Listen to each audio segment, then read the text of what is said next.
सो football का नया season is upon us and this week premier league is about to kick off and soon champions league भी start हो गई, FA cup and all the big major football competitions will kick start जहाँ पे teams लड़ेंगी for huge titles as usual. लेकिन इस बार लोग Chelsea को ज्यादा बेनिफिट तो दे रहे हैं compare to last season. They think कि चेल्सी उस टॉप 4 वाले स्पॉट में रहेगी in the premiere League, but I think Chelsea has the potential to go one step further and I think Chelsea इस बार will be a problem for other teams in the premiere League. अब मुझे ऐसा क्यों लगता है and मुझे ऐसा क्यों लगता है कि चेल्सी एक्चुअल में टाइटल के लिए लड़ने वाली है इस सीजन और सिर्फ दूसरों को दिक्कत नहीं देने वाली, प्रीमियर लीग के टॉप पे रहने का और उसको मेंटेन भी करने का पोटेंशियल चेल्सी इस बार रखती है। इन सब की बात हम इस वीडियो में करने वाले हैं। सो विदाउट फर्दर अडू, अगर तुमने वीडियो को लाइक नहीं किया, सब्सक्राइब नहीं किया चैनल को, तो कर दो एंड या let's get straight into today's video. अब see, first of all, Chelsea are the club World Cup champions. Chelsea has been crowned as the world champions. That is a fact. First. Second, I think Chelsea fans को एक चीज दिमाग में रखनी पड़ेगी यहाँ पे कि Chelsea ने अभी जस्ट बहुत रिसेंटली क्लब वर्ल्ड कप जीता था। अगर हम देखें अभी से 3 हफ्ते पहले ऑलमोस्ट फाइनल खेला गया था एंड उसके बाद चेल्सी प्लेयर्स को सबसे कम रेस्ट मिला है, सबसे कम रेस्ट, सिर्फ 2 हफ्ते का रेस्ट मिला है चेल्सी प्लेयर्स को new premier league season start करने के लिए। अब this is a double edge sword. Why? Because एक तरफ तो तुम कह सकते हो कि देखो, players are in the rhythm, players are in that sync अभी, बिकॉज जब players go out for vacation for a month and a half और उसके बाद आते हैं तो प्लेयर्स जनरली थोड़ा आउट ऑफ सिंक हो जाते हैं, थोड़ा अपनी स्ट्राइड, अपनी फिटनेस में आने में टाइम लगता है। But for Chelsea it is like कि they are on a high right now and yes, I agree कि चेल्सी को भी ब्रेक नहीं मिला एंड आई थिंक तभी ये एक डबल स्वॉर्ड हो सकती है यहाँ पे। बिकॉज अगेन चेल्सी ने पहले चैंपियंस लीग के लिए क्वालिफाई किया in the way that they did, which was very very tough. उसके बाद कॉन्फ्रेंस लीग फाइनल खेला, वो जीता। उसके बाद क्लब वर्ल्ड कप में एंड तक गए। ऑब्वियसली पीएसजी भी थी हमारे साथ, फाइनलिस्ट जो थे। लेकिन स्टिल चेल्सी ने ये कंसेक्यूटिवली बस खेला है और ज्यादा रेस्ट नहीं मिला है। उसके बाद सिर्फ 2 हफ्ते का एक रेस्ट मिलता है प्लेयर्स को जहां पे वो थोड़ा सा रिफ्रेश होकर आते हैं and premier league season start होने वाला है। बट चेल्सी के दोनों प्री सीजन गेम्स, जो कि एक था लेवरकूजन के अगेंस्ट और दूसरा था एसी मिलान के against, these 2 games absolutely impressed me. Those 2 games were a perfect showing कि Chelsea is ready for what is coming next, because players didn't look fatigued, players looked in shape, players looked in sync, even though जो नए players आए like एस्तेवाओ, like kittens, ये सारे players भी sink में लग रहे थे। These guys looked there कि they are locked in and that is a good thing, because ये प्लेयर्स अभी डिस्ट्रैक्ट हुए ही नहीं है, ये प्लेयर्स कभी वेकेशन पे गए ही नहीं है, तो they are in sync and they are just all locked in. अब इसकी दूसरी साइड क्या है? रेस्ट मिलना। बिकॉज हो सकता है कि चेल्सी ये अपना हाई वाला फॉर्म मेंटेन करे maybe till December, maybe till January, but at the end of the day these guys are not robots, these guys are humans and कहीं ना कहीं वो किक इन कर जाती है चीज। अब जैसे हमने लीवाई कॉलवेल के साथ देखा, राइट? लीवाई कॉलवेल को ऐसे कोई हैमस्ट्रिंग इंजरी या कोई ऐसी फटीग वाली इंजरी नहीं हुई है उनको, लेकिन एसीएल हो गया है लीवाई कॉलवेल को and well, it is really sad because I think Levi Colwill was one of the best Chelsea players towards the end of last season and काफी हद तक स्टार्टिंग सीजन में उनको क्रिटिसाइज किया जा रहा था कि वो ऐसे खेल रहे हैं वैसे खेल रहे हैं, but towards the and I think लीवाई Colwell ने अपना गेम काफी अप किया। हमने क्लब वर्ल्ड कप में उनके परफॉर्मेंसेस देखे, प्रीमियर लीग में परफॉर्मेंसेस देखे towards the and. I think he was starting to get in his stride and to hit his peak and बहुत ही अच्छा लीवाई कॉलवेल खेल रहे थे। तो I think the ACL injury could not have been at a worst time for Levi Colwill and even as Chelsea fans हमको बहुत बुरा लगा लीवाई कॉलवेल की वो ACL वाली न्यूज़ सुन के, बिकॉज कहीं ना कहीं अगर लीवाई कॉलवेल अभी सेट होते तो ऐसा लगता है कि हमारे पास प्रॉपर एक स्टार्टिंग 11 नेल्ड ऑन है जो कि प्रीमियर लीग में जाके लड़ सकती है। But it is what it is and जो हो चुका है हम उसको टाल नहीं सकते, because it is written, so it would happen anyway. तो as for Levi Colwill it is sad, but again Chelsea के पास थोड़े बहुत रिप्लेसमेंट्स है. अब नया सेंटर बैक लेने चेल्सी जाती है या नहीं, बिकॉज ट्रांसफर विंडो भी ओपन है, is something that is up for debate. I think personally maybe हमारे पास जॉश अचेम्पोंग है, चालोबा है, maybe we can get in a short term solution kind of a thing, because अगर हम कोई long term player लेके आते हैं तो वो एक गलत मैसेज भेजेगा लीवाई कॉलवेल को, because it would seem like कि हम लीवाई कॉलवेल को रिप्लेस करना चाहते हैं, which is not the case. अब हाँ, ACL से प्लेयर्स कभी वापस आ पाते हैं ढंग से, कभी अपना फॉर्म नहीं रीगेन कर पाते, that is a separate discussion. But I think लीवाई Colwell when he comes back he will walk into this Chelsea team, because उन्होंने वो राइट अर्न किया है, राइट. बट अगेन जैसा कि मैंने बोला, जैसे लीवाई कॉलवेल के साथ हुआ, बाकी प्लेयर्स के साथ भी ये होने के चांसेस हैं. येस, चेल्सी ने रिप्लेसमेंट्स लाइन अप कर लिए हैं. येस, चेल्सी के पास प्लेयर्स हैं जो ऑफ द बेंच आ सकते हैं, जो रोटेट कर चेल्सी इजीली कर पाएगी. But see the thing is कि दीज गाइज आर ह्यूमन, तो कहीं ना कहीं तो यार प्रॉब्लम आनी ही आनी है. जैसे फटीग की प्रॉब्लम आ जाएगी, बिकॉज इतना फुटबॉल चेल्सी खेल लेगी without a break. So as fans as well we need to understand this, because हो सकता है बाकी लोग बोले कि यार इनसे नहीं हो पा रहा है, इनसे नहीं हो पा रहा है. बट द ट्रुथ इज कि see, I'm not giving an excuse, but I'm just telling you the truth, because कहीं ना कहीं fatigue kick in करेगा at some point of the season, and वहाँ पे हमको अपनी टीम के साथ खड़े रहना पड़ेगा, because it is understandable कि ऐसा क्यों हो रहा है. अब अगर ऐसा नहीं होता and Chelsea just goes on playing towards the end of the season without any fatigue, without any injuries, well, that is God's blessing, and that means कि we've done something big this season, definitely. अगर आप इस बार देखोगे तो Chelsea की transfer window actual में काफी ज्यादा स्ट्रॉन्ग गई है. उन्होंने वो एरियाज एड्रेस कर लिए हैं जो कि उनको बहुत ज्यादा इंपॉर्टेंट थे एड्रेस करने. एंड द थिंग इज कि अभी और एडिशंस भी आ सकते हैं. जावी सीमोन से बात चल रही है जो कि प्रोबेबली हो जाएगा. इवन गर्नाचो से बात चल रही है which would also probably get done. तो चेल्सी की स्क्वाड काफी ज्यादा अभी बैलेंस्ड लग रही है. अब ऐसा क्यों है? बिकॉज लेफ्ट बैक से स्टार्ट करते हैं, right. Cucurella had been playing so much football since last year, for Spain, for Chelsea consistently, and he did not get injured as well, which is really a miracle. लेकिन अगर आप देखो तो Cucurella का एक backup चाहिए था. Chelsea लेके आती है योरेल हेटो को. अब हेटो इज लाइक अ 19-year-old जो कि further down the line transition कर पाएंगे as the main left back. जब कुकुरेला की एज हो जाएगी तो इवेंचुअली हेटो को अडेप्ट करना ही पड़ेगा in that main left back role, and he would be easily able to do that, because वो अभी सिर्फ 19 साल के, एंड आयैक्स के कैप्टन भी थे वो 19 साल में. तो he has done great things at Ajax, even कि वो एडिडिवीजे के young player of the year भी थे. एंड सिर्फ he can not only play left back, he is also versatile, and he can fit in that center back वाला position as well if required by Chelsea. तो again a great acquisition there. and अगर तुम फी भी देखोगे तो बहुत ज्यादा है नहीं कि 100 million ही पे कर दिया, ऐसा कुछ नहीं है. It's a reasonable fee, and I think काफी ज्यादा एक स्मार्ट साइनिंग ये है चेल्सी के द्वारा. अगर हम सेंटर बैक्स पे चले तो वेल चेल्सी हैज चालोबा जो कि वीक इन वीक आउट खेलेंगे, एंड वेल उनको बेचने की बातें चल रही थी, बट सिंस लीवाई कॉलवेल इंजर्ड हो गया तो आई don't think he would be sold anyway, and उनको बेचना भी नहीं चाहिए यार. बंदे ने बहुत ही अच्छा कमबैक किया अपने चेल्सी करियर में. इनफैक्ट उन पे तो अलग से वीडियो भी बन सकता है the way he has come back into this Chelsea team. उसके बाद वेस्ली फोफाना है. अगेन वेस्ली फोफाना की फिटनेस को मैं ज्यादा ट्रस्ट नहीं कर सकता हूँ, बिकॉज दैट ऐसा लगता है कि उनकी जो लेग्स है they are made of glass, because कभी कभार वो बंदा खेलता है उसके बाद 3-4 मैच खेल के he just fades away because फिर से उनको कोई इंजरी हो जाती है. But all we can do is hope कि वो बंदा फिर से इंजरी उनको ना हो एंड वो रेगुलरली खेल पाए, बिकॉज अगेन वेस्ली फोफाना की क्वालिटी है, बट द मेन तुम कह सकते हो एक जो एबिलिटी होती है ना प्लेयर की, वो उनकी अवेलेबिलिटी ही होती है. एंड आई थिंक वहाँ पे बहुत ज्यादा लैक करते हैं वेस्ली फोफाना. तो hopefully that changes this season. उसके बाद we have Tosin. Tosin is a very very reliable guy, because I think Tosin ना काइंड ऑफ एक ग्लू है स्क्वाड में. He is the most senior player in the squad, and ऐसा लगता है कि टोसिन ना एक लीडर है ड्रेसिंग रूम में. The way he just conducts himself across players, he leads by example, जिस वजह से वो बंदा परफॉर्म करता है. यस, उनको भी क्रिटिसिज्म मिला था थोड़ा सा स्टार्टिंग ऑफ द सीजन में लास्ट ईयर, बट उसके बाद जैसे उन्होंने फिनिश किया season, he knows his role. He knows sometimes वो बेंच पे होंगे, समटाइम्स उनको गेम स्टार्ट करना पड़ेगा, समटाइम्स वो ऑफ द बेंच आएंगे. तो ये सारी चीजें टोसिन को पता है, and he executes them perfectly. तुम देखो उनका पाल्मर के साथ क्या लिंकअप रहता है, उनका एस्तेवाओ को उन्होंने अपने अंडर ले लिया, ऐसा लगता है प्री सीजन गेम्स से देख के. तो he is like that leader which this squad desperately needed, and I think that is very very good to have someone like Tosin in the squad जो कि अपना रोल बहुत अच्छे से जानते हैं.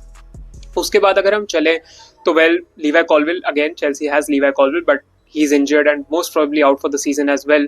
And then lastly we have Badiashile, who is again he is someone जो कि उन्होंने बहुत अच्छा किया था under Pochettino, I remember, but again उनके साथ भी इनकन्सिस्टेंसीज हैं. वो इंजरी प्रोन लग रहे हैं थोड़े से, because again he is out injured right now as well. But जो टाइम उन्होंने खेला it's not been too bad, मतलब he has played okay. And तुम कह सकते हो if he can get back into his form, जो कि मेरे ख्याल से was under Pochettino, first half of Pochettino, then that could be really really good for us. Disasi would be sold, Veiga would also be sold. Again Acheampong भी हमारे पास जो कि सेंटर बैक में फिट इन हो सकते हैं, and I think Acheampong can also do a good job. He can also play in that right back वाला spot, but again वहाँ पे तो हमारे पास Gusto and Reece James already lined up हैं, तो आई थिंक अचेम्पोंग कर सकते हैं सेंटर बैक के रोल. इनफैक्ट वो राइट सेंटर बैक वाली जो पोजीशन है वहाँ पे आई थिंक अचेम्पोंग काफी अच्छे से कर पाएंगे. Bye the way, if I miss any Chelsea player का नेम बाय मिस्टेक, तो let me know down below, because हो सकता है कि मेरे दिमाग से निकल जाए बोलते बोलते. बट आई थिंक अचेम्पोंग के अलावा I don't think as of now कोई है जो कि स्टार्टिंग 11 में खेल सकता है. एंसेल player by the way, but most probably he would also go on loan.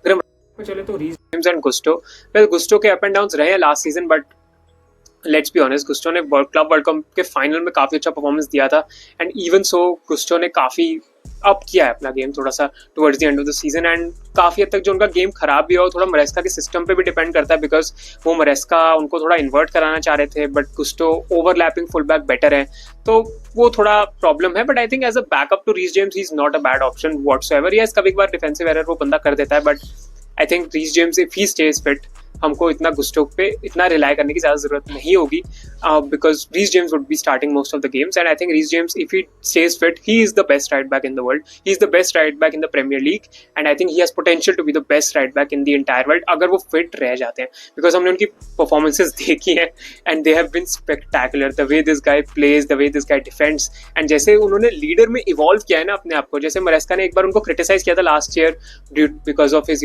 May be not so good leadership, but उसके बाद उन्होंने जैसे इवॉल्व किया है, I think that is remarkable. The way he speaks, the way his confidence levels have gone up after the trophies, after the Triumph. ये mentality shift जो इस team का हुआ है ना, आई think that is amazing. Yes, उसमें तुम कह सकते हो वो मेंटालिटी मॉन्स्टर जो हमने विली ईसा को हायर किया था उनका हाथ है, but let's be honest, Reece James is loved by the Chelsea fans and I think he is a phenomenal player and I just pray to God कि वो फिट रहे बंदा all throughout the season. अब हम चलते हैं midfield में, तो आई थिंक काइसेडो एंजो को तो कोई इंट्रोडक्शन की जरूरत नहीं है. काइसेडो को बैलन डोर में नहीं नॉमिनेट किया गया, which is a shame. I think again मैं ये नहीं कह रहा उनको बैलन डोर ही दे देना चाहिए, बट जिन्होंने काइसेडो की परफॉर्मेंसेस देखी हैं दे वुड नो कि उस बंदे ने पूरे के पूरे मैचेस खेले चेल्सी के लिए, and this guy has been so consistent. Each match he was putting 7.5, 8, 9 performances. यहाँ पे इधर उधर गोल भी मार रहा था बंदा, तो he is a definition of a proper DM. हमको लगता था कांटे के बाद कौन वो डीएम का रोल ले सकता है, तो I think Caicedo is the guy and Caicedo will become a legend at Chelsea. जिस वजह से ये बंदा खेल रहा है ना, he is a monster and he is a beast to face when you are in the opposition team. Enzo Fernandez की बात करें तो वेल, एंजो फर्नांडिस का second half of the season was amazing last year. Yes, उनका थोड़ा slow start था, but उनकी personal life में काफी कुछ चल रहा था, आई थिंक हमको याद होगा उस टाइम. बट जैसा रोल एंजो का किया है ना मरेस्का ने, that is amazing. Enzo to Enzo की हेल्प हो रही है तुम अगर समझ रहे हो, एंजो मरेस्का, एंजो फर्नांडिस.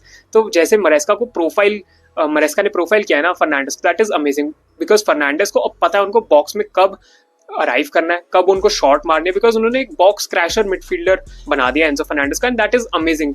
तभी एंजो फर्नांडिस के काफी गोल्स भी आ रहे थे towards the end of last season, जहाँ पे हमने उनको देखा he was scoring in finals, he was scoring many goals here and there, and सारे गोल्स का तुम पैटर्न देखोगे ना तो वो ऐसे ही था कि he was crashing late in the box and taking the shot and scoring goals. तो अगेन एंजो फर्नांडिस की पासिंग रेंज ये सब तो उनका विजन वगैरह तो है ही, because he is a world class midfielder, but उनकी फिनिशिंग एंड ये जो चीजें थी ना गोल मारने, ये एक डायमेंशन है जो ऐड किया है मरेस्का ने, and that is great to C.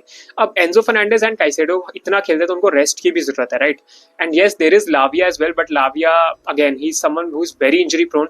when he's on the pitch, he's a great player. He's very press resistant. बहुत अच्छा midfielder है लाविया, but again लाविया पे वही बात है कि यार I don't know how long he can stay fit.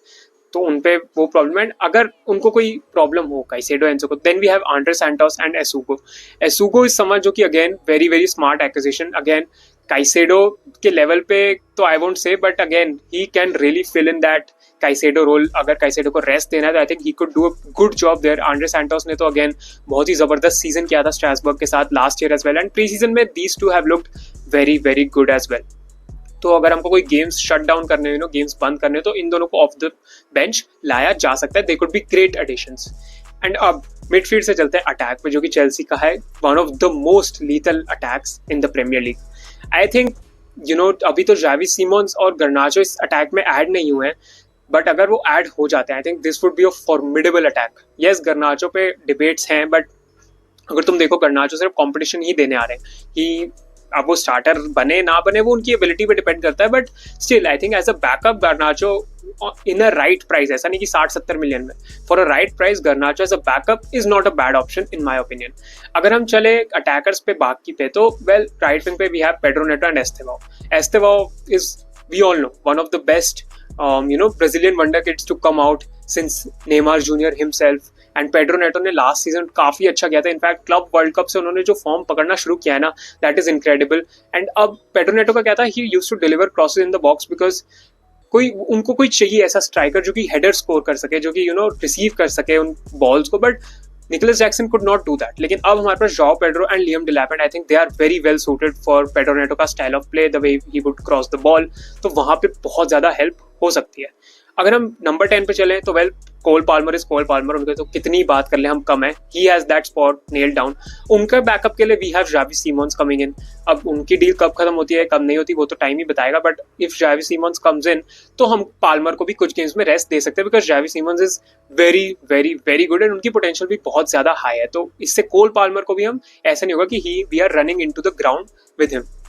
अब हम चले लेफ्ट विंग स्पॉट पे, तो we have Jamie गिटन्स.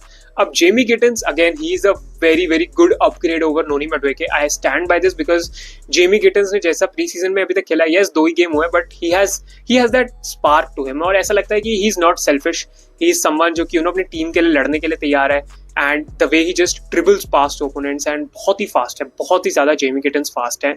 And he has a lot of attributes to make him a top winger. Yes, he is young and he would learn, जो कि ये पूरी squad के लिए ही ट्रू है. बट अगर हम देखें तो I think Jamie Gittens is a great acquisition as well for his price जितना चेल्सी ने पे किया है. I think Jamie Gittens has a great potential and a very very high ceiling as well. उसके बाद अगर गर्नाचो आ जाते हैं as a backup, तो गर्नाचो और गिटन्स के बीच जो कंपटीशन है वो भी काफी इंटरेस्टिंग हो सकता है देखना. Xavi Simons can also play on that left hand side. कभी कभार अगर हम चाहें कि वो दोनों ही अच्छा नहीं करे तो Xavi Simons can fit there. And अगर हम फाइनली स्ट्राइकर पे चले तो well Joao Pedro and Liam Delap is there.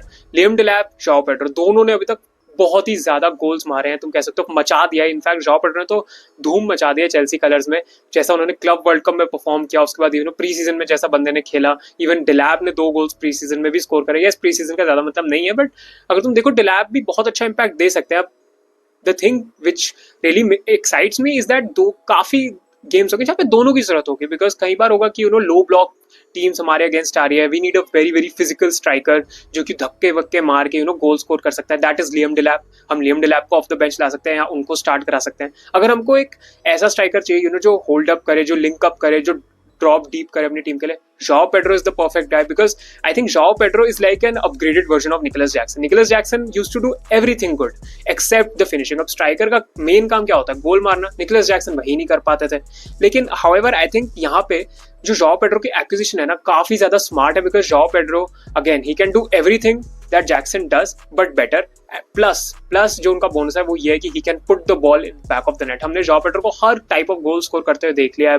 Long ranger, of the post, तुम कह सकते हो एक ड्रैग डाउन फिनिश, या फिर एक जब एकदम ड्रैग कर दिया बॉल को नेट में पास कर दिया, वैसी फिनिश भी हम देख चुके हैं इन प्री सीजन. हम हेडर स्कोर करते हुए देख चुके हैं जॉ पेड्रो को, हम चिप करते हुए देख चुके हैं जॉ पेड्रो को in the Club world Cup final. तो Joao Pedro is a very complete forward I think, and उनसे काफी ज्यादा एक्सपेक्टेशंस है मुझे. The way he has conducted himself, the way he has started scoring goals left right and centre, I think Joao Pedro is a super exciting talent for Chelsea. And सबसे important बात, सबसे बढ़िया बात इसमें क्या है, all these forwards which I mentioned, all these 4 positions which I mentioned, left wing, right wing, cam and striker, सब interchange कर सकते हैं. एंड इसमें सबसे बढ़िया बात क्या है कि कोल पाल्मर के पास एक फ्री रोल है.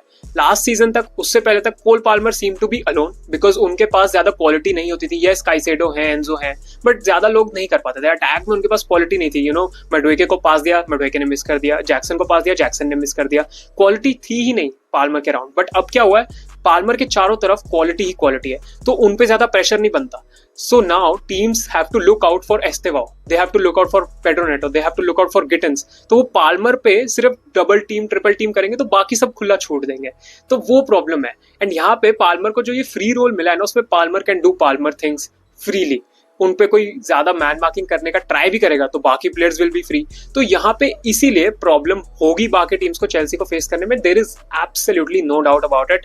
एंड जैसा कि मैंने बोला, बहुत ही वर्सेटाइल फ्रंट लाइन है. जावी सिमोन्स को ऐड करके, गर्नाचो को ऐड करके ये बूस्ट ही होगी, कोई डिग्रेड नहीं होगा मेरे हिसाब से. And I think Chelsea will be really really solid. जैसे कि मैंने तुमको बताया, वो फटीग वाला रीजन है, मे बी वो किक इन कर जाए, but otherwise I think Chelsea को, again people are discounting off कि चेल्सी टाइटल में नहीं होगी. I feel Chelsea title race में रहेगी, बिकॉज मुझे ऐसा लगता है कि Chelsea are kind of going under the radar. But मुझे सीरियसली लगता है अगर इंजरीज किक इन नहीं करती, I think Chelsea can go all the way. हाँ, कीपर में मैं कह सकता हूँ यार, रॉबर्ट सैंचेज प्रिटी अनरिलायबल, जिसकी मैंने अभी तक इतनी बात नहीं करी. कभी कभार वो बंदा बहुत ही जबरदस्त परफॉर्मेंस दे देगा एंड कभी कभार नहीं देगा, बट जैसा क्लब वर्ल्ड कप उन्होंने खेला है, उनको नंबर 1 रखा जाएगा. He has deserve that spot. I hope he just improves on that, does something great for us, and वो देख के अच्छा लगेगा अगर वो कर पाते हैं तो. बिकॉज गोल कीपर्स का अच्छा होना to win titles is very important. हमने क्लब वर्ल्ड कप से देख लिया है. तो if Sanchez can maintain that form, फिर तो कोई दिक्कत ही नहीं है. तो आई थिंक अगर चेल्सी कंसिस्टेंटली अपना फॉर्म मेंटेन कर सके एंड प्लेयर्स इंजर ना हो, तो I think Chelsea can be in for something really really big. अब वो चैंपियंस लीग में आगे जाना हो, प्रीमियर लीग में आगे जाना हो, बिकॉज प्रीमियर लीग में आई थिंक इन्वॉल्व रहेंगे, हम दूसरी टीम्स को परेशान करेंगे. And I think there will be periods of time जहाँ पे Chelsea top of the premiere League table भी रहेगी, मुझे ऐसा लगता है. अब चेल्सी चैंपियंस लीग में और आगे रन बनाएगी, या आई थिंक मे बी एक कप रन के फाइनल में भी चेल्सी पहुंच सकती है. बट उन चीज़ों पे हम बाद में बात कर सकते हैं. This was focused on the premiere League specifically. But definitely I would say कि watch out for Chelsea, because Chelsea is going to be scary. And as a Chelsea fan, I am super happy to say this, because it's been so long that we could say the words कि Chelsea will be scary next season, because आई नहीं रही, rhythm ही नहीं आ रही थी. But अब ऐसा लग रहा है कि Chelsea are in that flow state right now and they could do a lot of big things next season. तो well, that is it from my side. Thank you so much for watching. Like करना video को, subscribe करना channel को. Let me know your prediction कि Chelsea कहाँ finish करेगी इस season, champions league में कहाँ फिनिश करेगी, एंड बाकी सारी चीज़ें तुम मेरे को कमेंट्स में बता सकते हो. Bye bye, peace out, take care guys.